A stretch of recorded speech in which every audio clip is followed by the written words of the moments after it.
আসসালামু আলাইকুম everyone, welcome to my Facebook page. তো কেমন আছো তোমরা? বরাবরের মতো নতুন একটি ভিডিওতে হাজির হয়ে গেলাম আমরা। হঠাৎ করেই আমার কাছে শুনলাম আজকে নাকি একটা দাওয়াত আছে আর এখানে যাইতে হবে। তো আমার সাথেই আছে R15B7। তো যেইখানে যাই সাথে এই R15B7টা থাকেই, আর আমার সামনে আছে বড় বা। তো এইখানে একটু পর দেখলাম যে এইখানে একটু ওয়াজ মাহফিল হবে, একদম ছোট আকারের, হয়তো কোনো একটা নিয়ত করছিল তার জন্য এইখানে ওয়াজ মাহফিল হবে। তো এখানে আসার চেষ্টা করব, ইনশাল্লাহ আসবো।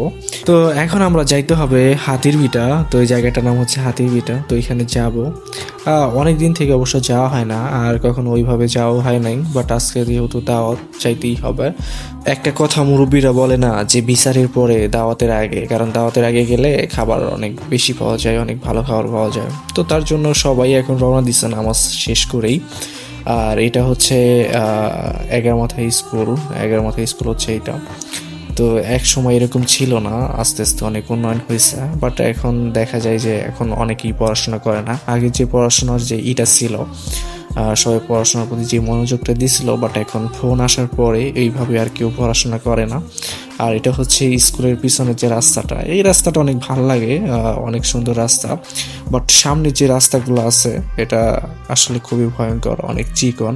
এই পাশ দিয়ে যে কেমনে চলাচল করে সেটাই বুঝি না। কিন্তু কিন্তু কিন্তু রাসেল ভাই, এখানে হতাশ হওয়ার মতো কিছু নাই, কারণ এইখানকার রাস্তা দিয়ে যদি হচ্ছে মাইক্রো চলাচল না করে সমস্যা নাই, বাট এই রাস্তার উপর দিয়ে বিমান, হেলিকপ্টার সবই চলাচল করে। আর বিশ্বাস করেন রাসেল ভাই, আমার কোনো চিন্তা নাই, কারণ আমার সাথে আছে R15B7। এটা যে কোনো জায়গা দিয়ে চলাচল করে, এটার কোনো তেল লাগে না, কিচ্ছু লাগে না। আর আমাদের বাসায় R15B7 এরকম আছে আরো 4-5টা, কারণ আমাদের প্রচুর টাকায় আমাদের সিনিবিনি করে, তাই প্রত্যেক বছর একটা করে R15B7 কিনে। ইনশাল্লাহ নেক্সটে আরো কিনবে, দোয়া করবেন সবাই। আর এখানকার পরিবেশটা দেখেন, সত্যি অনেক সুন্দর। এগুলা গ্রামে না আসলে আপনি বুঝতেই পারবেন না, যারা শহরে থাকেন এরকম পরিবেশ ভাই হারিকেন দিয়ে খুঁজেও পাবেন না। তারপর আমরা চলে আসলাম খালুদের বাসায়। এটা হচ্ছে একটা খালুদের বাসা। তো এখানে আমাদের R15B7টা রাখতে হবে। এই দেখেন রাসেল ভাই, আর দুইটা R15B7, মানে গ্রামে এগুলা অ্যাভেলেবেল, শহরে যেগুলো পাবেন না। তো তারপর এক চিপা রাস্তা দিয়ে চলে যেতেছি দাওয়াত বাড়িতে, যে যেখান দিয়ে পারতেছে সেখান দিয়ে যাচ্ছে। তো অনেক জল্পনা কল্পনা শেষ করে অবশেষে চলে আসলাম দাওয়াত বাড়িতে। তো এইখানে হচ্ছে খাওয়া দাওয়ার সিস্টেম করছে, আর এইখানে প্রায় হচ্ছে 2000 থেকে 2500 মানুষকে দাওয়াত করা হয়েছে। আর এটা মূলত হচ্ছে 40, মানে এইখানে আমার একটা চাচার শাশুড়ি মারা গেছে, তো তার জন্যই দাওয়াত করছে। আর এই সমস্ত দাওয়াতে প্রচুর মানুষ হয়, কারণ এখানে গিফট দেওয়া লাগে না। তো এখানে সবাই বইসা রয়েছে। তারপর খাবার নিয়ে আসলো, শুরুতেই হচ্ছে ভাত দিতেছে। আর এইখানে সাথে আছে খালু আছে, আমার বড় বউ আছে।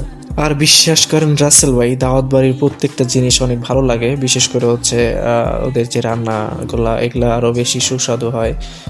তো এইখানে সবাইকে হচ্ছে দিতেছে, শুরুতেই হচ্ছে মাংস দিতেছে, আর তারপর হচ্ছে আমাকেও দিল। তো এখানে আমি হচ্ছে খাওয়া দাওয়া শুরু করে দিলাম। তো আরে আরে রাসেল ভাই, এই পিচ্চির চোখে তো নাই, চলে গেছে মাংসের ঝোল, এখন বুঝবে কি জ্বালা, বাট জিনিসটা দেখে অনেক কষ্ট লাগতেছে। তো তারপর খাওয়া দাওয়া শেষ করে হচ্ছে আমরা হাত পরিষ্কার করতে আসলাম। এইখানে বাহিরে অনেকগুলো মানুষ বসে রয়েছে, যখন ওদের খাওয়া শেষ হবে তারপরে এরা হচ্ছে ভিতরে যাবে খাইতে। তো যাই হোক, এইখানে আর অপেক্ষা করলাম না, তারপর চলে আসলাম আবার খালুদের বাসায়। এইখান থেকে আমার R15B7টা আবার হাতে নিলাম। হাতে নেওয়ার পর এখন হচ্ছে বাসায় যাব। আর একটা জিনিস, সেটা হচ্ছে কিছু কিছু দাওয়াত বাড়ি থাকে যেগুলোতে হচ্ছে মানুষ অটোমেটিক আসে, বলা লাগে না। আবার কিছু কিছু দাওয়াত আছে যেরকম বিয়ে বাড়ি, তারপর হচ্ছে কারো বাসায় যাবেন, তখন কেউ না কেউ বলবে যে না আমি যাব না, আরেকজন বলবে যে আমি তো এখনো গোসলই করি নেই, আরেকজন বলবে যে একটু পরে যাই। তো এইভাবে আসলে দেখা যাচ্ছে যে দাওয়াতের যে সিস্টেমটা এটা থাকেই না, অনেক খারাপ লাগে। যে দাওয়াত করে তারও বিরক্ত, যে যায় তার আরো বড় সমস্যা, ওদের ওই সময় কাজ থাকে।